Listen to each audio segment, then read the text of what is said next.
ब्रजमंडल निवासन गोपिका नाम हिताय च। कात्यायन नमस्तुभ्यं भक्ता नाम वरदायिनी जय। माँ कात्यायनी आप सभी पर माँ कात्यायनी की कृपा सदैव बनी रहे। प्रिय श्रोताओं, माँ भगवती के छठे रूप की आराधना करने का यह शुभ अवसर है। यह वही शक्ति स्वरूपा है जो पापियों का नाश करने और भक्तों का उद्धार करने के लिए प्रकट होती हैं। आज हम उन्हीं जगत जननी माँ कात्यायनी की कथा का मित्र श्रवण करेंगे। इस कथा के माध्यम से हम जानेंगे कि कैसे ऋषि कात्यायन की तपस्या से प्रसन्न होकर माँ ने उनके घर जन्म लिया और कैसे महिषासुर का वध कर संसार में धर्म की स्थापना की। आइए भक्ति भाव से आज की पवित्र कथाओं का श्रवण करें। माँ कात्यायनी केवल महिषासुर का वध करने के लिए ही अवतरित नहीं हुई थी, बल्कि वे भक्तों की मनोकामनाएं पूर्ण करने वाली दिव्य शक्ति भी है। विशेष रूप से ब्रजमंडल में उनकी पूजा अत्यंत प्राचीन है और वे ब्रजमंडल की अधिष्ठात्री देवी भी मानी जाती हैं। श्रीमद् भागवत महापुराण में उल्लेख मिलता है कि जब भगवान श्री कृष्ण गोकुल से वृंदावन आए तब वहां की गोपियां उनसे अत्यंत प्रेम करने लगी। वे श्री कृष्ण को अपने जीवन साथी के रूप में प्राप्त करना चाहती थी, किंतु यह कैसे संभव हो, इसका उपाय उन्हें नहीं सूझ रहा था। गोपियों ने एक दिन विचार किया कि यदि वे माता कात्या की आराधना करें तो देवी उनकी मनोकामना अवश्य पूर्ण करेगी। यह विचार आते ही उन्होंने शुक्ल पक्ष की तिथि से ही यह व्रत आरंभ कर दिया। आइए श्रोताओं, पहले इसी कथा को विस्तार पूर्वक सुनते हैं। द्वापर युग में जब भगवान श्री कृष्ण गोकुल में बाल रूप में लीला कर रहे थे, तब गोपियां श्री कृष्ण को अपने पति रूप में प्राप्त करने के लिए माँ कात्यायनी की आराधना करती थी। ब्रज की गोपियां भगवान श्री कृष्ण की मोहक बाल लीलाओं से अत्यंत प्रभावित थी। वे श्री कृष्ण को अपना जीवन साथी बनाने की प्रबल इच्छा रखती थी, लेकिन यह साधारण उपायों से संभव नहीं था। इसीलिए उन्होंने माँ कात्यायनी की कठोर तपस्या करने का निश्चय किया। गोपियों ने संकल्प लिया, हे माँ कात्यायनी, हम सभी श्री कृष्ण को पति रूप में पाना चाहती हैं, कृपया हमें यह वरदान प्रदान करें। फिर माघ मास में प्रत्येक दिन ब्रज की कन्याएं ब्रह्म मुहूर्त में उठती, यमुना जी में स्नान करती और फिर माँ कात्यायनी की पूजा किया करती। वे माँ कात्यायनी का विशेष मंत्र जपती थी।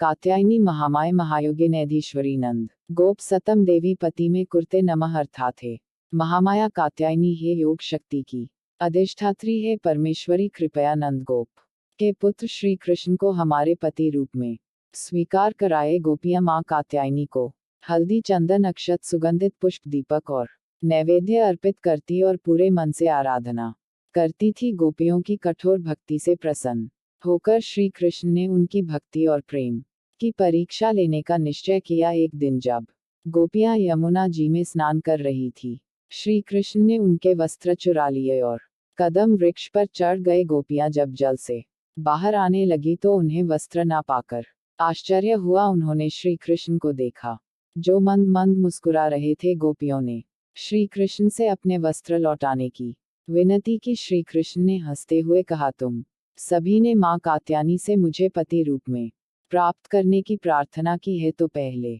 मेरी बात मानो। गोपियां लज्जा के कारण झुकी, लेकिन श्री कृष्ण ने कहा, तुम सभी पवित्र हृदय वाली हो, यह परीक्षा तुम्हारी भक्ति की थी और माँ कात्यायनी ने आज तुम्हारी प्रार्थना स्वीकार कर ली है और अब मैं भविष्य में तुम्हारी इच्छा पूर्ण करूंगा। इसके बाद श्री कृष्ण ने गोपियों को उनके वस्त्र लौटा दिए और उनकी निष्कलंक भक्ति को स्वीकार किया। गोपियों की निष्कल भक्ति और प्रेम देखकर माँ कात्यायनी अति प्रसन्न हुई और उन्हें सदा श्री कृष्ण की कृपा प्राप्त होने का वरदान दिया। बाद में जब रास लीला हुई तब श्री कृष्ण ने इन्हीं गोपियों के साथ ब्रह्मानंद स्वरूप रास नृत्य किया, जो भक्ति और प्रेम की परम सिद्धि मानी जाती है। इस प्रकार माँ कात्यायनी वैवाहिक सुख, प्रेम और भक्ति की अधिष्ठात्री देवी है। निष्कल प्रेम और समर्पण से की गई पूजा सदा सफल होती है।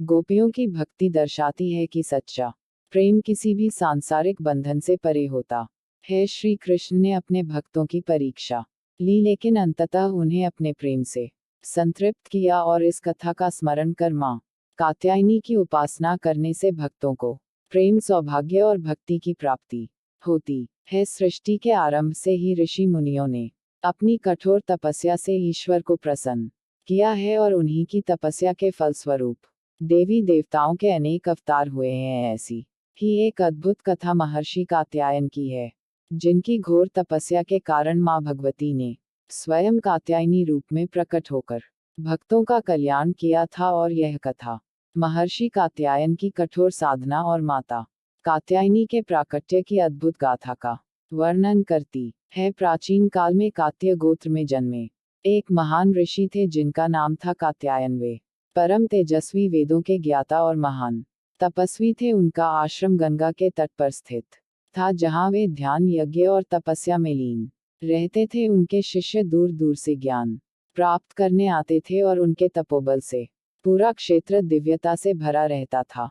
महर्षि कात्यायन अपने पूर्वजों की तरह देवी भगवती के अनन्य भक्त थे। उन्होंने जीवन भर माता की आराधना की और उनकी कृपा पाने के लिए कठोर तप किया। वे चाहते थे कि स्वयं मां भगवती उनके कुल में जन्म ले और उनकी पुत्री बनकर संसार के कल्याण के लिए अवतरित हो। इसी संकल्प के साथ उन्होंने घोर तपस्या का आरंभ किया। महर्षि कात्यायन ने हिमालय की गुफाओं में जाकर माता भगवती की तपस्या आरंभ की। उन्होंने जल का भी त्याग कर दिया और केवल वायु पर ही निर्वाह करने लगे। वे निरंतर देवी के मंत्रों का जाप करते, ओमे ह्रीं क्लीं चामुंडा विजय अनुष्ठान करते और अपने चित्त को एकाग्र करके देवी के ध्यान में न रहते। ऋषि की तपस्या इतनी प्रचंड थी कि देवता भी चकित हो गए। इंद्र देव, वरुण देव, अग्नि देव और अन्य देवगण इस अद्भुत तप को देखकर सोचने लगे कि महर्षि कात्यायन की साधना से अवश्य ही कोई दिव्य घटना घटने वाली है। ऋषि ने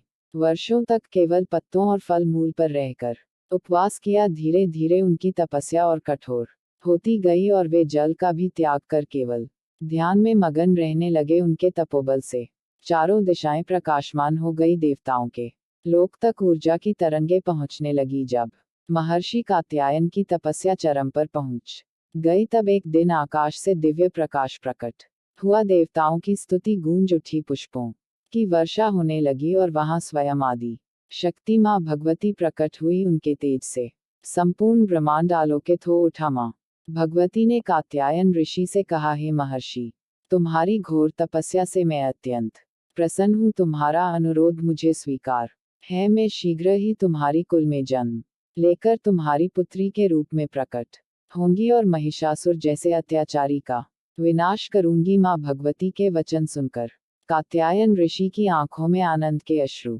छलक पड़े। उन्होंने देवी की स्तुति करते हुए कहा, हे माता, यदि आप मेरे कुल में जन्म लेंगी तो यह मेरा परम सौभाग्य होगा। कृपा करके इस समस्त सृष्टि का कल्याण करें और अधर्म का नाश करें। माता ने ऋषि को आशीर्वाद दिया और अंतर्ध्यान हो गई। अब कात्यायन ऋषि को विश्वास हो गया कि शीघ्र ही मां भगवती उनके कुल में जन्म लेंगी और संसार के सभी भक्तों की रक्षा करेगी। इसी समय असुर राज महिषासुर अपने अत्याचारों से तीनों लोगों को त्रस्त कर रहा था। उसने देवलोक पर आक्रमण कर इंद्र को हराकर स्वर्ग पर अधिकार कर लिया। उसके कारण ऋषि मुनियों के यज्ञ बाधित हो रहे थे। धरती पर त्राही त्राही मची थी और देवगण अत्यंत चिंतित थे। महिषासुर के अत्याचारों से व्याकुल होकर सभी देवता भगवान ब्रह्मा, विष्णु और महेश के पास पहुंचे और उनसे रक्षा की याचना की। तब त्रिदेव ने अपने तेज का अंश मिलाकर एक दिव्य शक्ति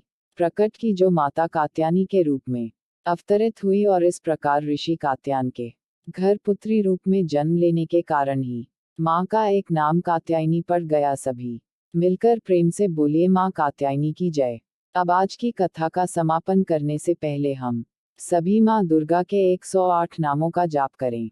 ओम उमाय नमः, ओम श्रीय नमः, ओम भारत नमः, ओम भद्राय नमः, ओम सर्वण नमः, ओम विजया नमः, ओम जया नमः, ओम वाण नमः, ओम सर्वगताय नमः, ओम गौर्य नमः, ओम बराह नमः, ओम कमल प्रियाय नमः, ओम सरस्वती नमः, ओम कमला नमः, ओम संगीत शिवाय नमः, ओम चम नमः, ओम कुंडल नमः, ओम वैष्णव नमः, ओम क्रियाय नमः, ओम इंद्रिय नमः, ओम मधुमती नमः, ओम गिरज नमः, ओम सुब गाय नमः, ओम अंबिका नमः, ओम तारायण नमः, पद्मावत नमः, ओम हसाय नमः, ओम पद्मनाभ सहोदर नमः, ओम अपर्णा नमः, ओम ललिता है नमः, ओम धात्री नमः, ओम कुमार्य नमः, ओम शिखवाहिने नमः, ओम श्याम भव्य नमः ओम सुमुख नमः ओम मैत्रे नमः ओम त्रिनेत्र नमः ओम विश्वरूप नमः ओम आर्या नमः ओम ऋणा नमः ओम ही कार्य नमः ओम क्रोध नमः ओम सुदिनाय नमः ओम अचलायतन नमः ओम परात्पर नमः ओम शुभाय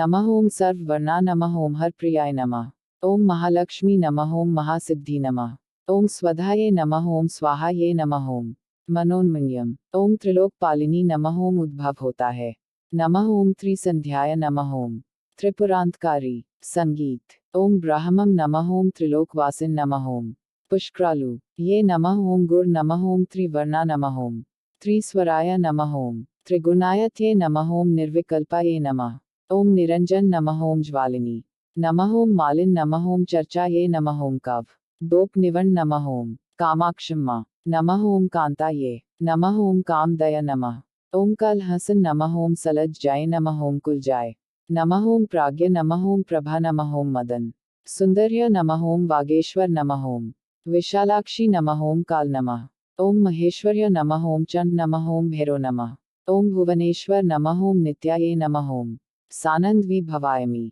ओम सत्य ज्ञानाये नमः ओम तमो ओम महात्रिपुर सुंदर्य नमः ओम दुर्गा परमेश्वर नमः ओम दुर्गाय नमः बोलिए साचे दरबार की जय माँ दुर्गे भवानी की जय।